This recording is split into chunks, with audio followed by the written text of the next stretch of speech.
சாதம், இட்லி, தோசை எல்லாத்துக்கும் பொருந்துற மாதிரி ஒரு சூப்பரான அரைச்சு விட்ட சாம்பார் எப்படி செய்யறதுன்னு பார்க்கலாம். வெல்கம் டு மை சேனல் சமையல் கற்போம்.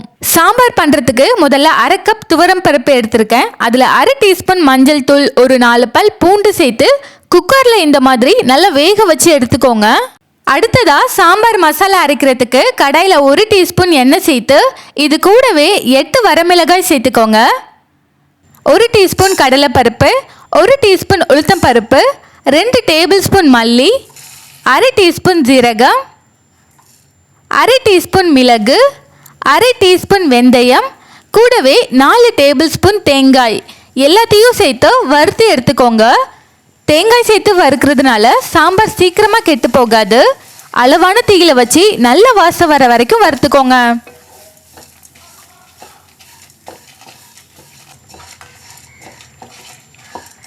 மசாலாலாம் நல்லா வறுபட்டு வாசம் வர ஆரம்பித்ததும் ஸ்டவ் ஆஃப் பண்ணிவிட்டு இதை ஆற வச்சுருங்க. ஆறுனதுக்கப்புறம் ஒரு மிக்ஸி ஜாரில் சேர்த்து கூடவே கொஞ்சம் தண்ணி சேர்த்து இந்த மாதிரி நல்ல ஒரு பேஸ்ட்டாக அரைச்சி எடுத்துக்கோங்க. சாம்பார் மசாலா ரெடியாகி இருக்கு. இப்போ சாம்பார் பண்ணுறதுக்கு கடாயில் தேவையான அளவுக்கு எண்ணெய் சேர்த்து எண்ணெய் நல்லா சூடானதும் 15 சின்ன வெங்காயம் சேர்த்துக்கோங்க. கூடவே 2 பச்சை மிளகாய் சேர்த்து வதக்கிக்கோங்க. வெங்காயத்தை கண்ணாடி பதத்துக்கு நல்லா வதக்கிக்கோங்க.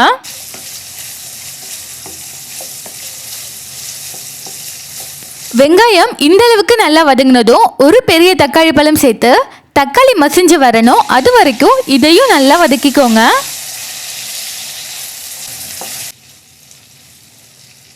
இப்போ இது கூட 3 முருங்கைக்காய் நறுக்கி வச்சிருக்கேன், அதை சேர்த்துக்கலாம். இது கூடவே தேவையான அளவுக்கு உப்பு சேர்த்து ஒரு 2 நிமிஷம் மட்டும் முருங்கைக்காயை இந்த எண்ணெயில் நல்லா வதக்கிக்கோங்க. முருங்கைக்காய் சேர்த்து எண்ணெயில் நல்லா வதங்கினதுக்கு அப்புறம் இதில் முருங்கைக்காய் வேகிறதுக்கு தேவையான அளவு தண்ணி சேர்த்துக்கோங்க.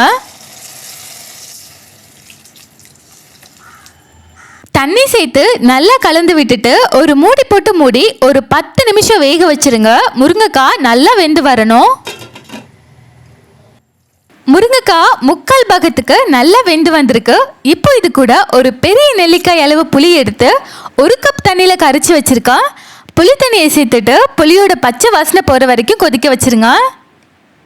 புளி நல்லா கொதிச்சு பச்சை வாசனைலாம் போனதுக்கப்புறமா இதில் அரைச்ச மசாலாவை சேர்த்துக்கோங்க. கூடவே மிக்ஸி ஜார் அலசி கொஞ்சமாக தண்ணி சேர்த்துக்கலாம். இது கூடவே நம்ம வேக வச்சு மசிச்சு வச்சுருக்கா பருப்பையும் சேர்த்துக்கோங்க. சாம்பார் எந்த அளவுக்கு கெட்டியாக வேணுமோ அந்த அளவுக்கு தண்ணி சேர்த்துக்கோங்க. சேர்த்துட்டு இதை நல்லா கலந்து விட்டுருங்க. நம்ம சேர்த்த மசாலாவோட பச்சை வாசனை போய் சாம்பார் நல்லா கொதிச்சு வரணும். அது வரைக்கும் மூடி போட்டு சாம்பாரை கொதிக்க வச்சுருங்க.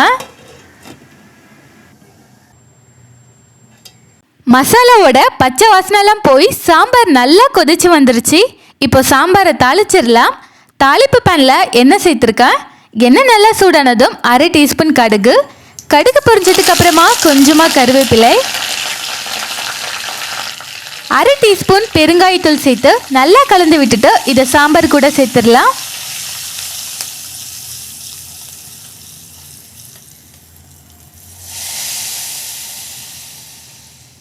கடைசியாக கொஞ்சம் கொத்தமல்லி இலையும் சேர்த்துக்கலாம்.